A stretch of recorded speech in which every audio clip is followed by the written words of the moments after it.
라이딩할 때 블루투스로 듣기 좋은 한당의 바이크판 썰 팟캐스트 시작합니다. 오늘은 정말 아찔할 뻔했던 한 라이더분의 정비 후 경험담, 그리고 그 뒤에 이어진 수리점과의 어떤 갈등 상황을 좀 자세히 들여다보려고 합니다. 네, 익명의 A 라이더분인데요. B라는 수리점에서 정비를 받고 나왔는데 아니 주행 중에 시동이 그냥 훅 꺼져버린 거예요.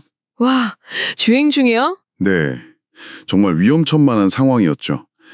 그래서 이것 때문에 이제 수리점하고 아주 입장이 첨예하게 갈리고 있는데 양쪽 이야기 들어보면서 쟁점이 뭔지 한번 파헤쳐 보겠습니다. 우선 사건이 어떻게 된 거냐면요. A라이더 분이 B 수리점에서 레귤레이터 관련 정비를 받으셨어요. 아, 레귤레이터. 그 바이크 전압 안정시켜주는 부품이죠. 맞습니다. 그 전압 조절 장치인데 이걸 정비하고 나온 직후에 정말 얼마 안 돼서 도로 주행 중에 갑자기 시동이 그냥 꺼져버렸다는 겁니다. 생각만 해도 진짜 식은땀 나죠. 그렇죠.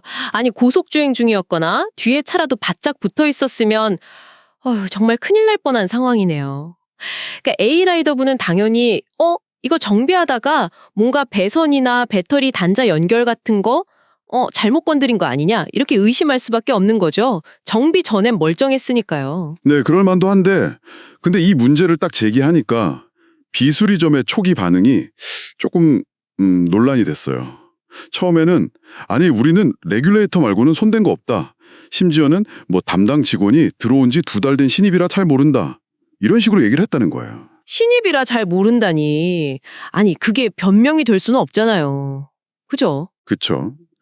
그리고 테스트 주행을 좀 해달라 이렇게 요청했더니 아니 위험하게 그걸 왜 하냐고 대묻고 라이더분이 너무 답답해서 한숨을 쉬니까 그럼 정비 못 해주겠다 이런 식으로 나왔다는 거예요. 이건 좀 대응이 너무 아쉬운데요. 네. 여기서부터 이제 신뢰가 좀 깨지기 시작한 것 같아요. 그럴 수밖에 없죠. 수리 전문 자기들은 진단기 물려봤는데 아무 이상 없다. 그러니까 우리 책임 아니다. 이런 입장인 것 같고 라이더는 아니 정비받고 바로 이러는데 이게 어떻게 정비 불량이 아니냐 이렇게 맞서는 거고요. 심지어 라이더분 이야기로는 수리점 쪽에서 뭐 오일 교환이나 타이어 교환 같은 다른 걸로 보상해주겠다 이런 뉘앙스로 좀 잘못을 인정하는 듯한 태도로 보이기도 했다는데 아, 정말요. 근데 그 부분은 수리점 측에서는 공식적으로는 부인하는 거죠? 네, 일단 공식 입장은 그게 아니라고 하고 있습니다. 결국 이 문제가 이제 온라인 커뮤니티 같은 데 알려지면서 일이 좀 커졌어요. 네, 그렇죠. 그래서 비수리점의 약간 높은 직급 본부장이라는 분이 직접 커뮤니티에 글을 올려서 해명을 했더라고요. 뭐 객관적인 판단을 위해서 CCTV나 진단 기록 같은 거 다 수사기관에 내겠다 이렇게 강하게 나왔어요. 다만 통화 중에 좀 언성이 높아진 부분은 죄송하다 사과는 했고요. 문제가 이제 공론화되고 수사기관, 법적 절차 이런 얘기까지 나오니까 갈등이 진짜 더 깊어지는 양상이네요. 수리점 입장에서는 제3자의 판단을 받아서 억울함을 틀겠다는 거겠지만 라이더로서는 이게 시간도 오래 걸리고 비용도 들고 약간 떠넘겨지는 느낌 받을 수도 있거든요.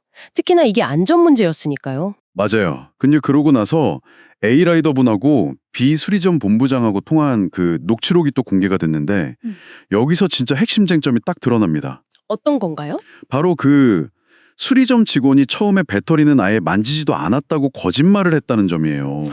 거짓말. 네.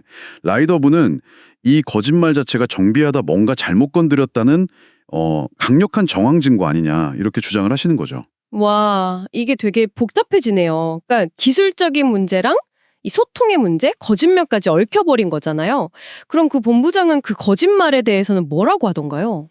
본부장은 그 직원이 거짓말한 건 맞다, 인정한다. 그래서 내부적으로 문책하겠다 이렇게 말을 해요. 근데 그 거짓말을 한 거랑 시동이 꺼진 거랑 직접적인 인과관계가 있다는 기술적 증거는 없지 않냐. 이렇게 딱 선을 긋는 거죠. 그러니까 거짓말은 잘못했지만 그게 시동 꺼짐의 원인이라는 증거는 없다.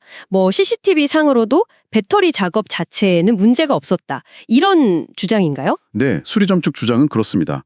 CCTV 상으로는 문제가 없었다는 거죠. 그러니까 라이더는 정황상 명백하다. 심지어 거짓말까지 하지 않았냐? 이거고 수리점은 그래서 뭘 잘못했는데 증거 있냐? 이게 딱 부딪히는 거네요. 맞아요. 완전 평행선이죠. 근데 진짜 답답한 건요. 이 이후에 수리점에서 점검을 한 번 더 받고 돌려받았는데 그 바이크가 또 시동이 꺼졌다는 거예요. 네, 또요? 아이고.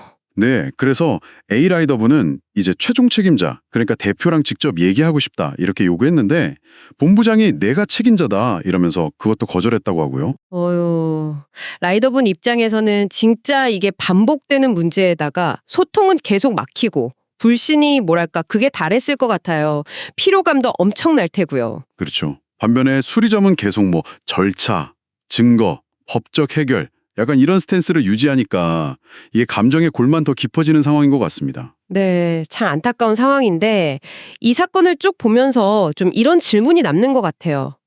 정비 후에 이렇게 문제가 생겼는데 뭐랄까 명확한 물증을 찾기가 딱 어려울 때 라이더하고 수리점 사이에 이미 깨져버린 신뢰는 도대체 어떻게 회복할 수 있을까?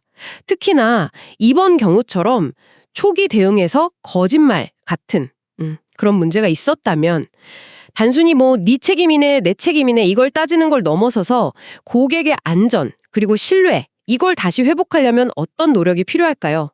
여러분이라면 이런 상황에서 어떤 점이 가장 중요하다고 생각하시는지요? 좀 같이 고민해 볼 문제인 것 같습니다. 한당의 바이크판 썰 팟캐스트는 여기까지입니다. 한당 채널 좋아요, 구독 꼭 부탁드려요. 감사합니다.